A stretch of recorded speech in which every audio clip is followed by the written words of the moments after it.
arah. Terus indikator ini kalau dia muncul batas kecepatan yang angka 3. Oke ya, terus distance signal. Distance signal itu sinyal muka. Berarti di sini ditulisnya MJ10.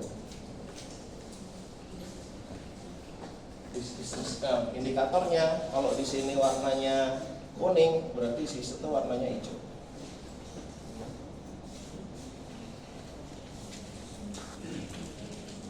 Signal apa? Ini. Signal. Itu kalau ada sinyal langsir. Setting sinyal itu sinyal langsir. Nah, destination of route-nya ini kan stasiun sama sinyal number ya. Anggaplah ini stasiun Manggarai misalnya MRI.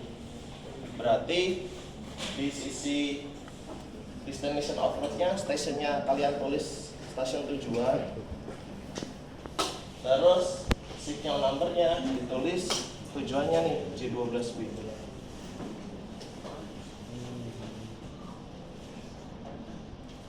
Kemudian route and flight protection control. Ini pertama poin lock and depot. Berarti whistle.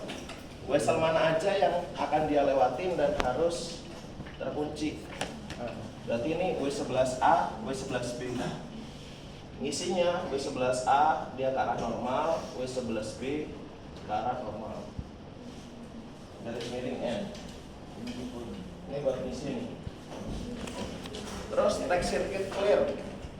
Track circuit clear itu berarti track mana aja yang harus bersih, yang nggak boleh ada gangguan ketika kereta lewat.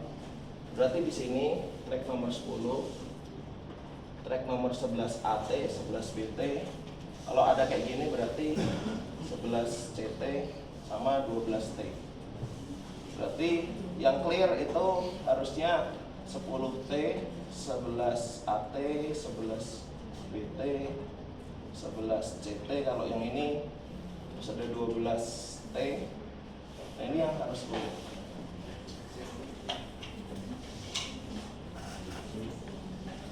Kemudian track circuit occupied atau bertrack. Nah, bertrack itu sama. Track pertama yang dia diinjak itu bertrack.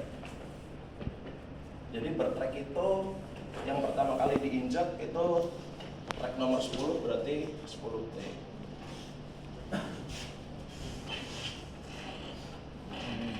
Terus habis itu konflik route. Kalau kita mau ngebentuk rute dari J10 ke J12B, rute mana aja yang nggak boleh terbentuk?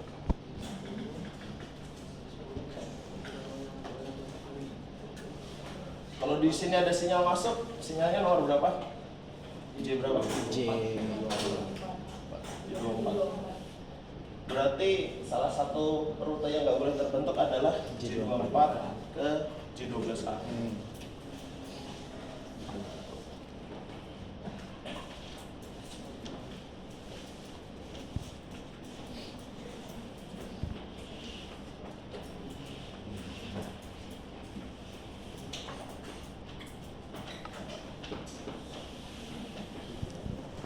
Kemudian opposing signal. Opposing signal itu sinyal yang berlawanan. Berarti dari J10 ke J12B kita ketemu satu sinyal yang berlawanan, itu J12A.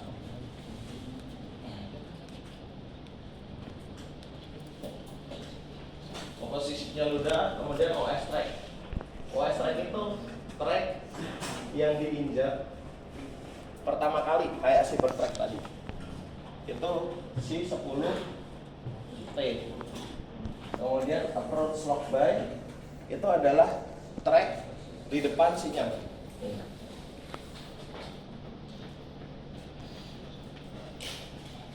Jadi untuk pergerakan lansir, untuk pergerakan darurat itu si approach track itu harus diduduki dulu baru sinyal bisa terbentuk. Jadi kalau kita pakai sinyal langsir misalnya, rute udah terbentuk, tapi aspeknya nggak mungkin nunjukin 6B sebelum kereta duduk di depan sinyal. Jadi kalau anggap ya di sini ada sinyal langsir.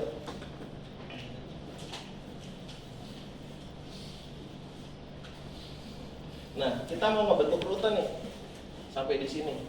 Rute itu terbentuk, tapi aspek sinyalnya ini akan masih merah. Masih merah yang nyala. Nah, kalau keretanya udah nginjek approach track, nginjek di sini, baru sinyal ini berubah aspek jadi putih. Sinyal darurat, sinyal langsir itu memastikan kereta duduk di depan tracknya dulu, di depan sinyal, baru sinyal berubah aspek. Sinyal darurat juga gitu. Kita mau berangkatin sinyal darurat nih, pakai tombol TSD sama sinyal daruratnya. Nah, segitiga warna putihnya nyala itu kalau si approach track-nya terhenti. Jadi di sini approach track, di sini OS track atau bird track. OS track atau bird track itu adalah track yang digunakan untuk merubah aspek supaya ini berubah. Jadi misalnya awalnya hijau, berubah jadi merah. Nah itu yang nge-trigger adalah si OS track.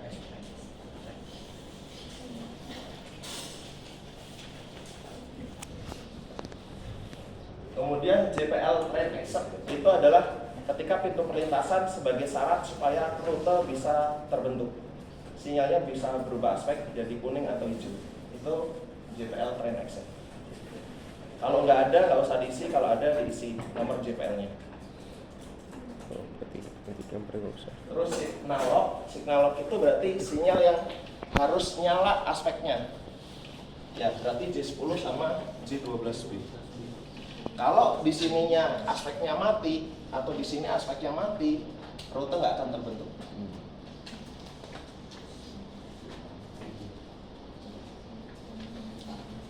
Ya.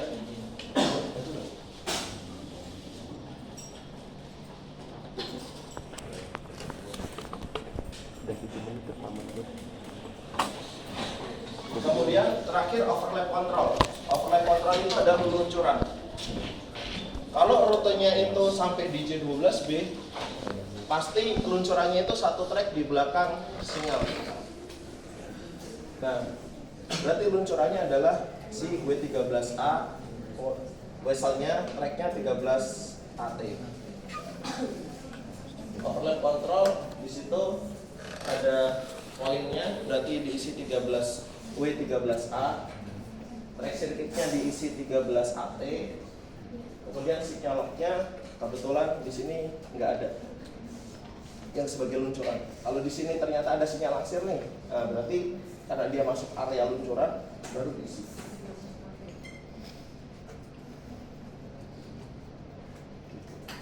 Nah yang rute tadi sebenarnya banyak ya. Kalau di sini keretanya mau masuk di sini, berarti dari sini nggak boleh dibentuk. Terus dari sini rutenya juga nggak boleh sampai terbentuk. Terus dari sini juga nggak boleh terbentuk. Terus dari sini kalau ada kereta dari jalur 1 mau ke bawah, ini juga ini bisa terbentuk, sorry, karena peluncurannya di sini.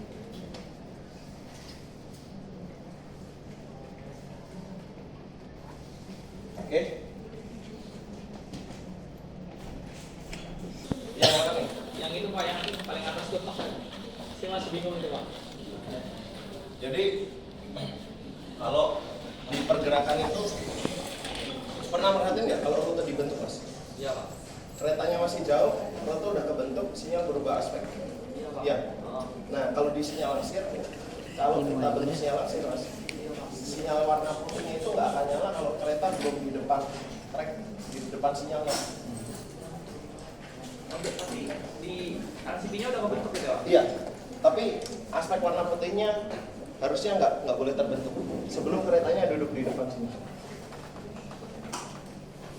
Kalau duduk di depan sini baru sinyalnya berubah aspek mas. Maksudnya duduk itu dia tuh keretanya dalam kondisi berhenti apa masih langsung jalan? Yang penting di sini warnanya merah mas. Entah berhenti, entah jalan. Jadi dia memastikan bahwa si kereta udah di depan sinyal langsung. nanti dicoba Mas kalau ini. Harusnya dia kalau sesuai ya interlocking itu harusnya nggak boleh berubah aspek dulu sebelum ini track ini approach tracknya warnanya merah.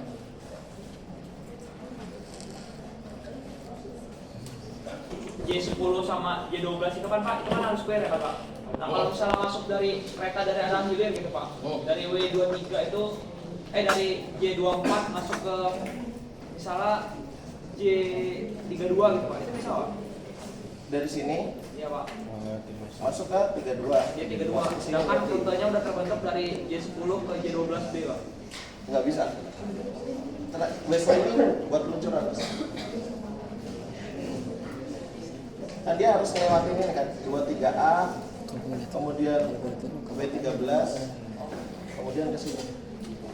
Sementara ini Mas dipakai untuk peluncuran. Kalau kita bentuk dari J24 sampai di sini, berarti kan track ini buat peluncuran. Peluncuran itu satu track di belakang batas berhenti kereta.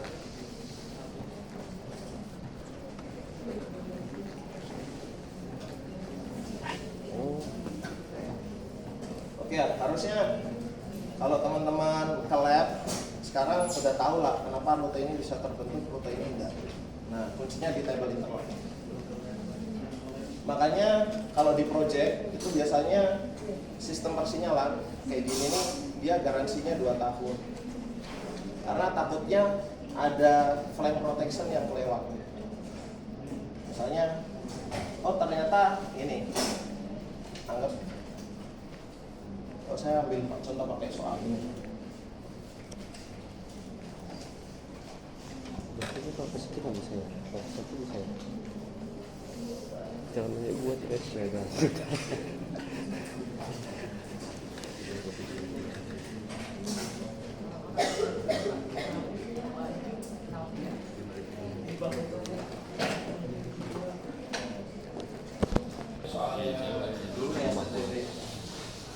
Kalian mau open book apa bos? Open. Tapi jangan susah. Ah soalnya kampung. Soalnya gini Open AI. jadi insinyur sebagai seorang insinyur. Ini contoh soal STTD ya. Artinya teman-teman kalau di STTD aja kayak gini belajarnya, teman-teman harusnya jauh lebih susah. Jangan Harusnya. vlogger. Oke, ini ambil contoh. Vlogger. Dan ini kayaknya soal UTS-nya anak-anak STTD. UTS ya, bukan UAS. Nah, ini yang saya ambil contoh nih. Ketika peluncuran itu nggak harus selalu mengarah ke arah Sepuraya. Ini ada track, ada rute nih. Nah, soalnya adalah jelaskan persyaratan penyusulan kereta nomor 2 terhadap kereta nomor 1. Pada gambar tersebut bagaimana status sinyal dan weselnya? Ada yang mau coba jawab? Status ini dan misalnya. Coba aja, nggak apa-apa, nggak salah. Berarti yang kedua itu yang ke situ ya, yang ke Yang mau coba? yang dua kayak gitu. Berarti kereta nomor 2 nya dimasukin ke Dua-dua. Dua-duanya itu. Gimana caranya?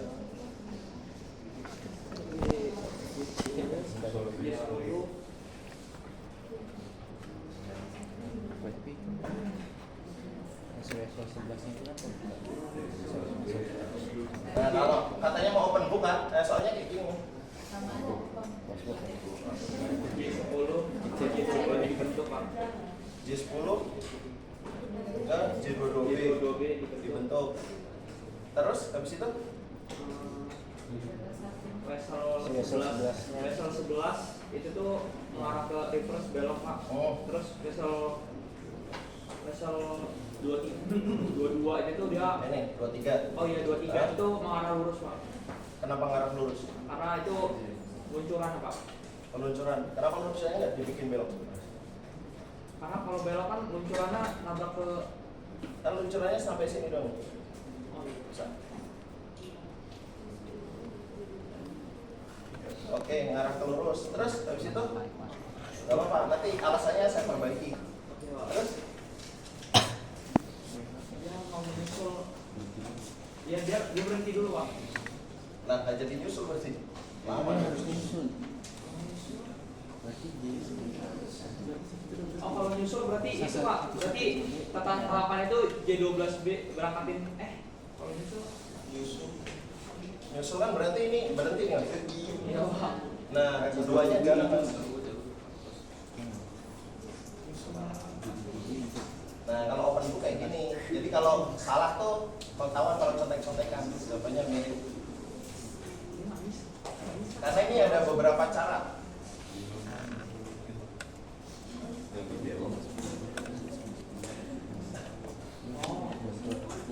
Gimana? Yang nyoba? mati Pak.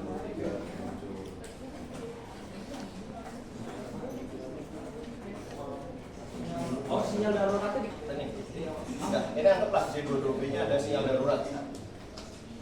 Anggap ada sinyal daruratnya.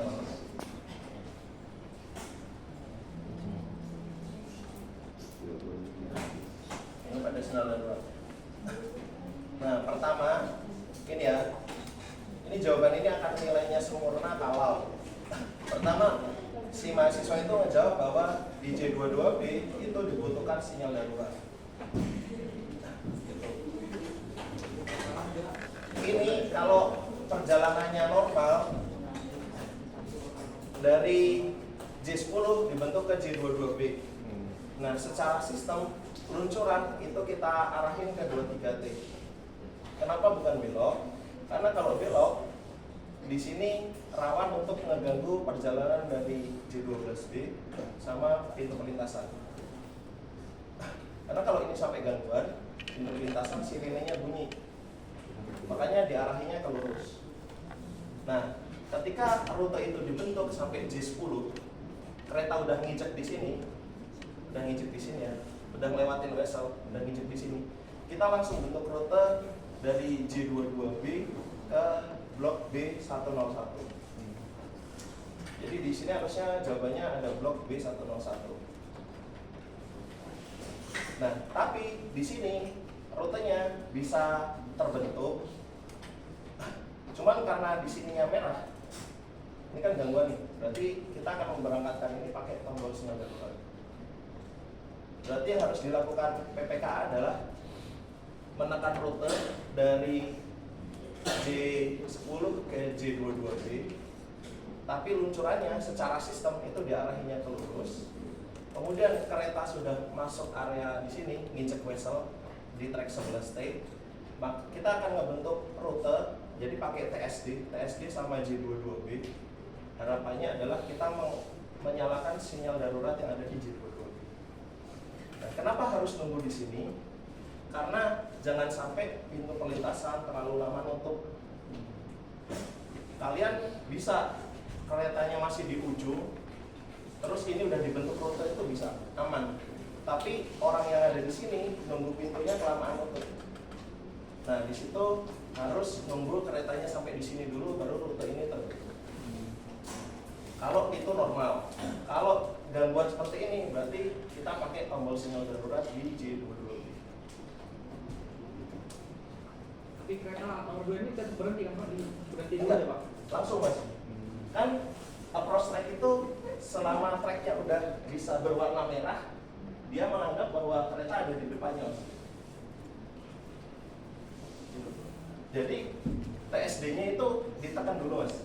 Nah, sinyal darurat itu akan terbentuk selama 90 detik. Jadi kalau keretanya udah di sini, masuk ke sini, ini langsung merah tuh. Sinyal daruratnya langsung berubah aspek jadi segitiga putih. Nyala. Nah, itu langsung ke sini. Jadi perjalanannya aman, pintunya nggak kelamaan nutup.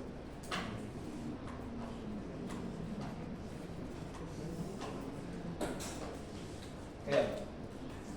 Nah, mau open book? Open book aja soalnya salah loh. Jadi kalau di sini pakai sinyal darurat nggak dibenerin dulu, salah berarti.